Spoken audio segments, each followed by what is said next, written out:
Hey there, No Labels, No Limits podcast listeners. Sarah Box here, your host of the No Labels, No Limits podcast show.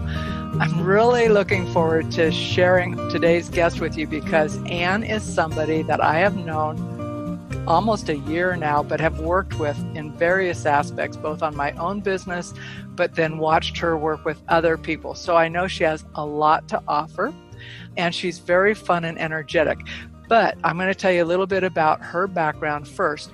She has been working in marketing and business for 41 years. It's kind of hard to imagine, but she spent 13 years in the corporate business sector in management positions and then became an entrepreneur. And since that time, she's been building her own businesses for the past 28 years. She's founded and built 6 businesses and sold 5 of them. So she's got that whole experience of knowing how to build something that's profitable, make it appealing to someone else and sell it. But she's also very passionate about helping other business owners build their companies into an asset that they could sell someday if they chose to. And I think what I value about Ann, besides her personality and her friendliness and her caring about other people's success, is that she really does help folks focus on what they're doing, why they're doing it, and if that tail, like I say to my clients, is like, are you letting the tail wag the dog? Ann's very direct about calling you on that when you start going down all these paths that don't go there. But Ann, if you would do 2 things for me in introducing yourself, talk a little bit more about your professional background, and then talk about your role as a grandma, because I know that lights you up. All right. Thank you. Thank you, Sarah. Thanks for having me on. I am honored to be here with you. And I know this is going to be fun. But so Sarah has already said a lot of what I do, but I basically, at this point in my life, in this stage in my life as a grandma, I actually work with entrepreneurs, coaches, business owners, small business owners, helping them really grow and scale their business. And a lot of business owners make business much harder than it needs to be because they don't really know the levers to pull, the high level steps to focus on, the things that are going to really help them drive their business, and they get stuck in the weeds.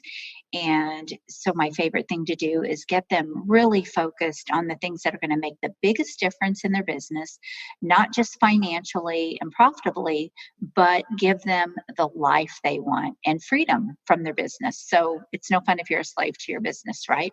And so that is my passion, and that's my mission. Oh, the grandma thing. Wow, yeah, let me talk about that. So, yes, I am a grandmother to 3-year-old triplets. They just turned 3 in October, and they are absolutely the pride and joy in my life. I mean, I loved having kids, but having grandkids is special. There's just something, it is like a circus all the time, but they keep me young. You know, I'm still giving them piggyback rides, and I'm still doing all these fun things with them all the time, climbing with them at the park and going down slides and all of those things. So I have to stay young for them. So let me ask you, when they get a little older and they want to jump out of a plane, will you do it with them like you did with your son? So yes, Sarah, I did skydive this year. It was one of the things on my bucket list. And my son bought me that actually for, I'm trying to think if that was Mother's Day or my birthday. But I've been talking about it for a few years and I just had never done it. So I did it with my son, with the triplets' father. And yeah, you know, if they want to do that, I mean, more power to them, right? And honestly, it's safer than people really think. I mean, I know things can happen, but it's fairly safe. So. I think you're probably one of the coolest grandmas I know, including myself. So, because I don't think I'm that cool, but I think you are. So, so let's talk a little bit about, because, you know, I gave a little bit of information about how you evolved your own business over the years. And from our previous conversations, I know you've been very intentional about who you work with, how you do that, and how you've kept it so it fits with what matters to you in your life. And I think that kind of story or viewpoint is really helpful for folks who think that, you know, they're going to leave maybe a corporate sector and start something of their own, and they think it will be the be all end all, but there are real considerations. So how did you navigate that so it didn't become like the many-legged monster that just kind of consumed you? Well, that first of all, that's a really great question. And I think if I had to sum it up really into one answer, it would be you have got to be adaptable and flexible. And you cannot go into business thinking there's only one way, because you have to be able to make shifts. One of the things that's so special about people in small businesses, and one of the reasons I love working with small business, is because they can shift with the wind. If you think about like the corporate sector, they have all this red tape, right? They have all these loopholes that they have to jump through, and it takes them so long to make decisions and make changes. And in a small business, though, we have the luxury of just making a shift. If something isn't working, you're not married to it, make a shift. And I've had to do that through 29 years in building my businesses. Nothing ever ended up the same way it started. Business evolves. Business is a living, breathing, moving thing. And if you are not living, breathing, moving with it, you're going to go away. You're going to become obsolete. And it's really important to understand that. What do you think are the key pieces of mindset that allow someone to adapt and not just think they're failing because their original idea isn't going to play out anymore? Again, I think really understanding and just realizing, look, if this doesn't work, this isn't the end. Let me see how I can make something work. And one of the things that I teach entrepreneurs and business owners to focus on is look at what is working and make it work better. Like really optimize what's working in your business. And then what isn't working, either look at how you can fix it or how you can cut it away. And that's one of the things that when I go in and work with people in their businesses, the first thing we look at is, okay, what's working well? What do we need to ramp up? How can we really optimize and maximize this?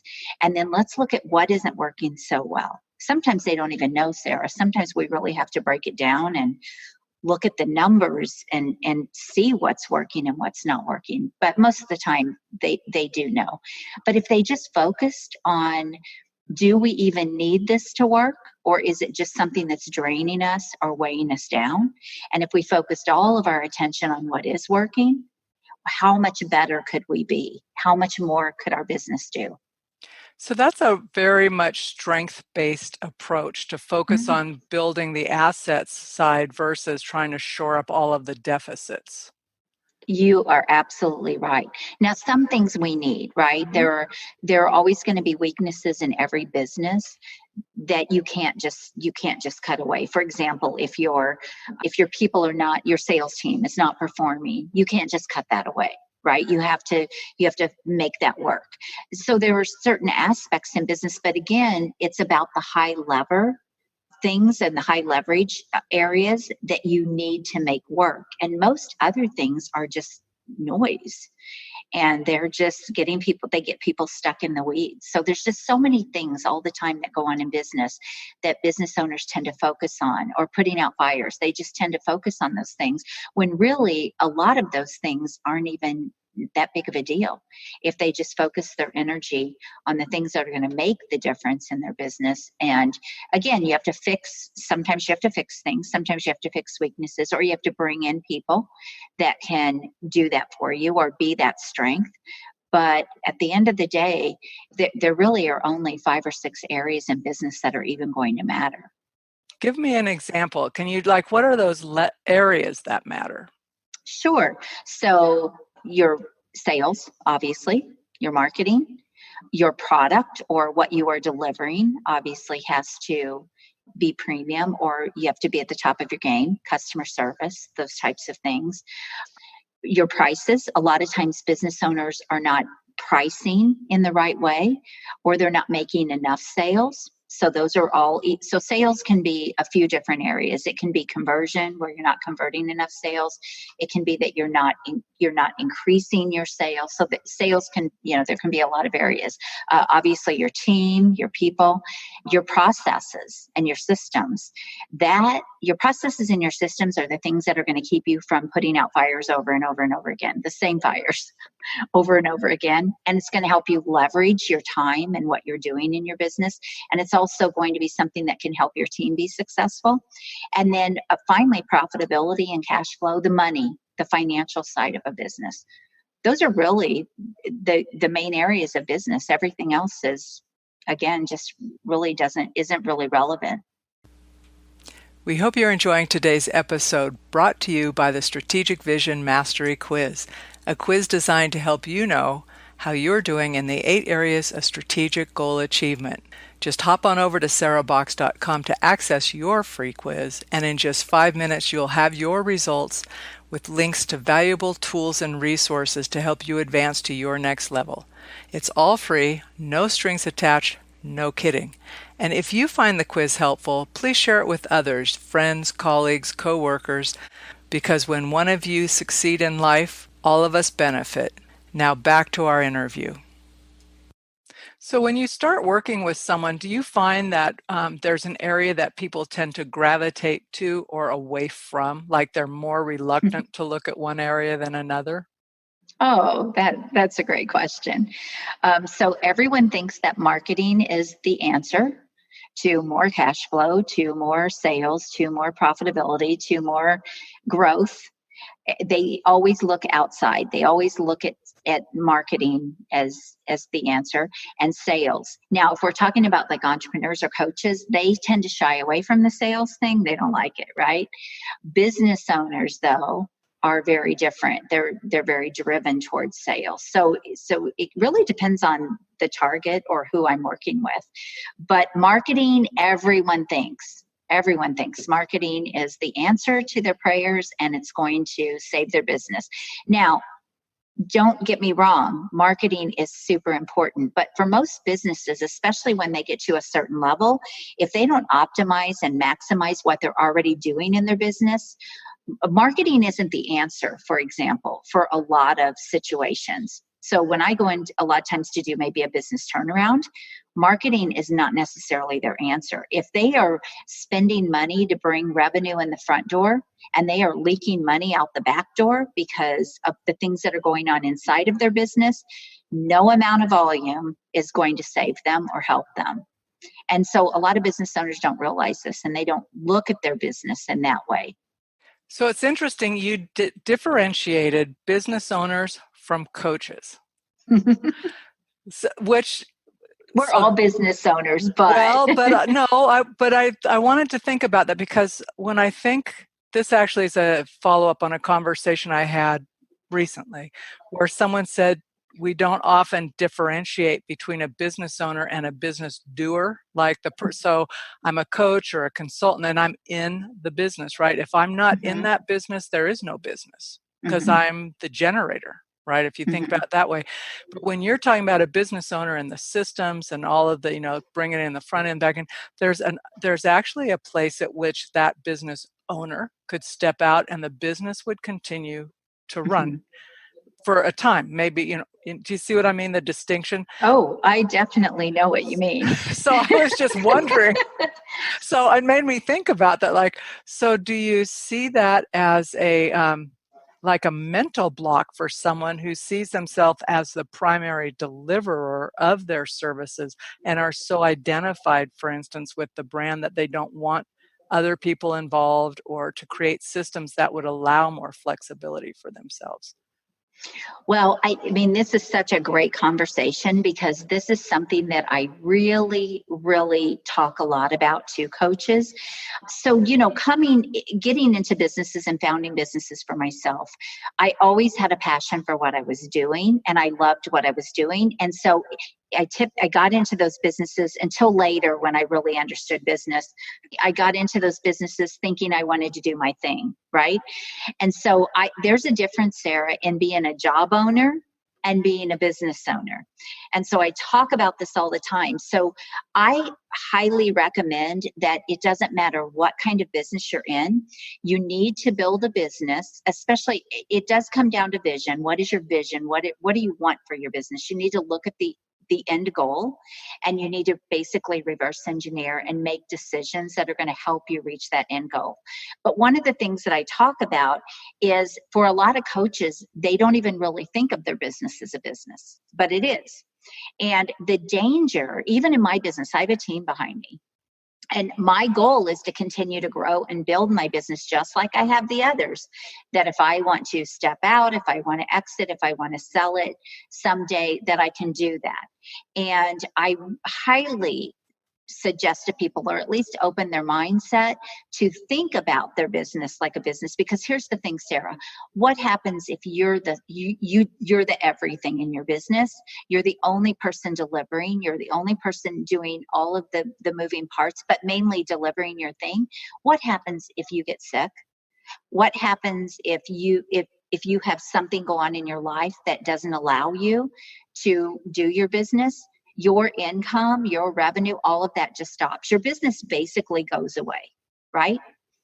And so you have to think about these things. And if you're just doing your business, if you're just a coach as a hobby, or you're just a coach as a second income and it doesn't matter, then that's one thing. But that's what I'm saying. You have to know, what am I trying to really achieve and accomplish in my business? And so it doesn't matter. You can do it either way. But the one thing I will tell you is there is no job security in being self-employed. That is, but there's not. Well, there is, right? Because it's a business, and you work for someone who sometimes can drive you nuts yourself. That's true. It is true. Absolutely so, true. But I love how you do that distinction between the two, because I think starting with being clear about why you're even doing what you're doing will should set a structure for how you proceed. And really, and I know people go, well, I'm going to do this until I retire. And I'm thinking, you might, but you might grow tired of the intensity of it. And who's going to support you? Even if you want to keep doing the main part of it, you're going to want help. And if you're anybody, like, I think people who are entrepreneurs or business owners often get bored doing identical things all the time. And so it's like, you want other people to help make that strong for you, so people you work with don't think all of a sudden you've checked out, That is really a great point. And one of the things that you have to think about too is, really truly the best business is one that can run without you. I mean, that is the ultimate best business. And even though you may not be at that place yet, you should always, in my opinion, and this is just my opinion, you should always be building your business as if you wanted to exit tomorrow. Because the best business is the one where you get to pick and choose what you want to do. So let's say I don't know that I'll ever want to quit coaching and consulting people in their businesses, but I don't want to have to do it. There's a difference, right? And so even though I'm not at that place yet in my business, I'm working towards that. But that is very important to me, to be able to say, you know what, I want to take a month vacation and I want my business to continue to go and thrive and run without me. But when I come back, I want to jump back in and work with clients. And so that's just the best thing ever.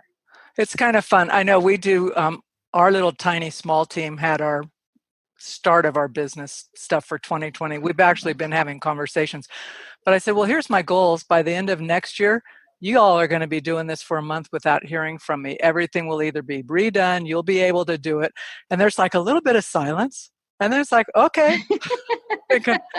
everybody's on board. But part of it is that same thing, right? I don't know that I'm going to want to do that, but I want to be able to do that. I do know that I want to be mobile next year because I want to be on the road interviewing people and doing things, traveling.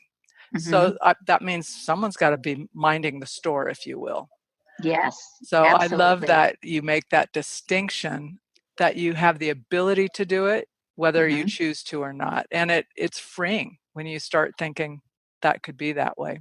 It really is. Yes. And I think even, or also for businesses that may be different. So I know a lot of our listeners are executive directors of nonprofits or major management in other firms, right? They're saying, well, I'm not ever going to leave necessarily, but I'd love to be able to take a sabbatical without all the stuff I'm responsible for just kind of falling through the cracks. Do you think your philosophy and approach works in those situations as well?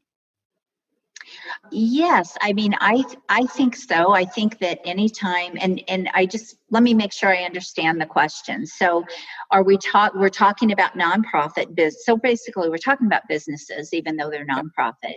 Yes, I think it really comes down to there's no distinction. The only difference is one is for profit and one is not profit, but they're still a business. They still have to make money. They still have to serve. They still have to do all the same things a business has to do.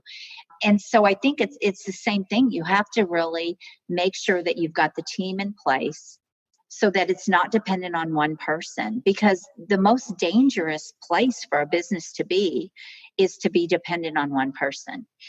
Even, I've sold 5 businesses, Sarah, and one of the things that I teach people in their business is to build something that's turnkey, that someone could easily, if you decided to leave your business tomorrow, someone could easily step in and take over that business without it skipping a beat. Really, really important. And so a nonprofit needs to operate that way. Especially because their margins are so small, or Very in many small. cases, non-existent or even Mhm. upside down. Yes. So, And sometimes that's because they don't know how to really build the business side of it. exactly, exactly. So when you think about turnkey, I know that's a very familiar conversation to folks like yourself or who've changed businesses, but what does turnkey mean? If we just made it real basic, like how would I know if I were buying a business, is it Mhm. turnkey? Oh, that's a great question. So my favorite analogy is think about McDonald's.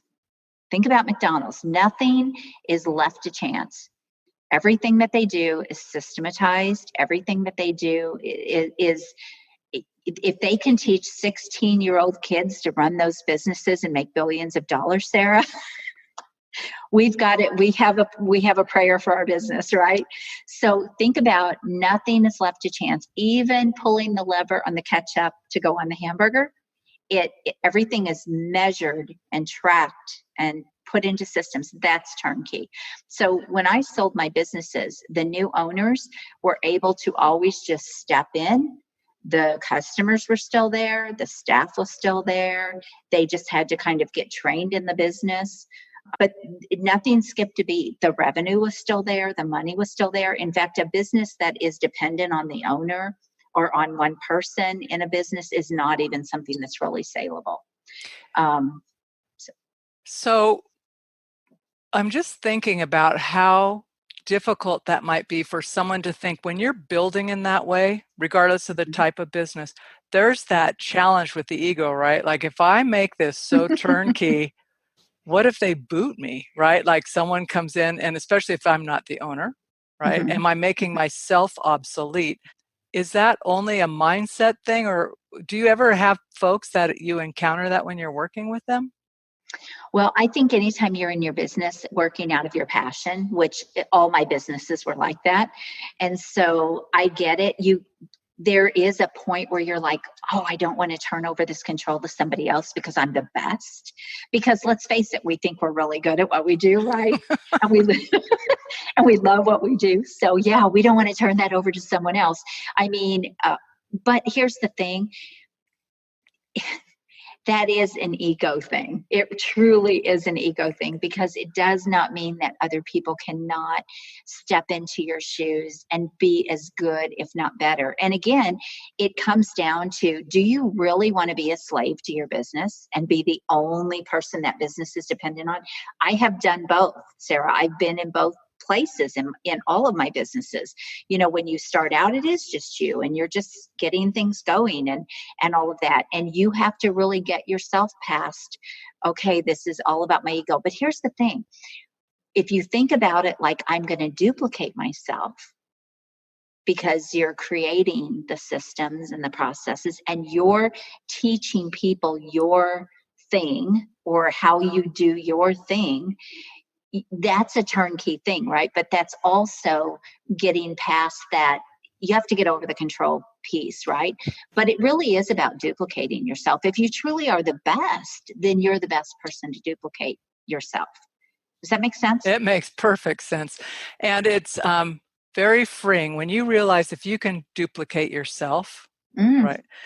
besides the whole thing of like, what a relief, right? There's someone Mhm. besides me who could do that.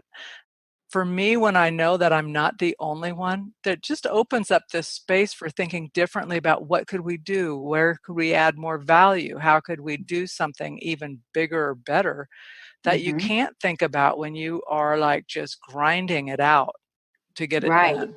So, No, that's a really great point too, is that you can accomplish more when you're just not a one man show. I mean, you can go bigger, you can do bigger things, especially for coaches. I tell them this all the time.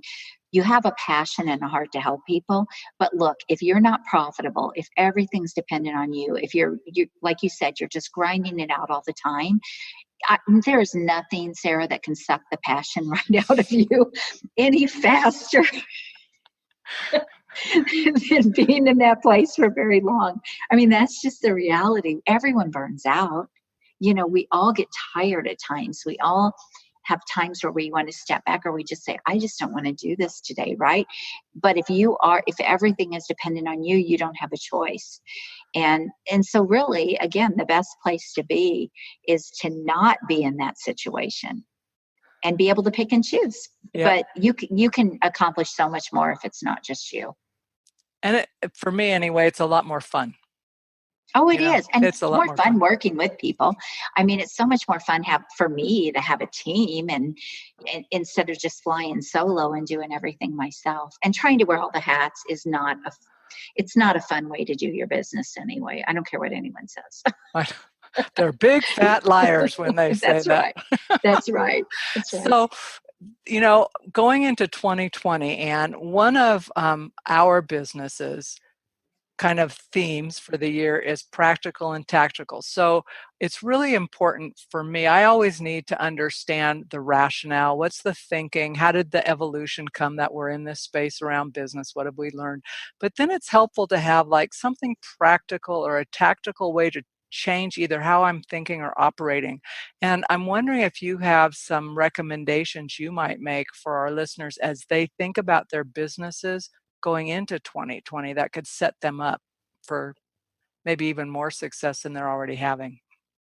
Sure. I mean, I want to talk about some very basic things that a lot of people don't do. And that is, again, I talk about the end result. I talk about what's your vision? What are you trying to accomplish? If you don't know where you are trying to go, good luck getting there, right? And so your plan, your goals, where you're trying to take your business for the year, figure out what that is first. What do you want to accomplish in 2020? And then reverse engineer and start thinking about the steps and the milestones that you need to achieve to get there. And I have to tell you, when you do that, talk about something being freeing. It will eliminate chasing shiny objects. It will eliminate being overwhelmed, being overworked.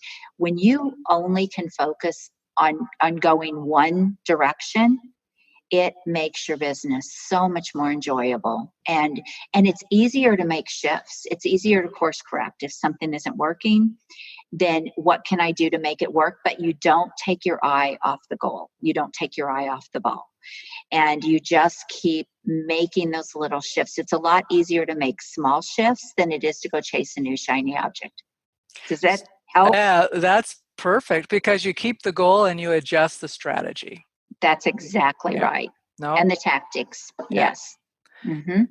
But the goal remains until it no longer fits, or you say that doesn't fit our business anymore. We have Yeah, or accomplished you it. evolve. Yeah, That's right. it's done. Or you We're evolve. somewhere else. Yes.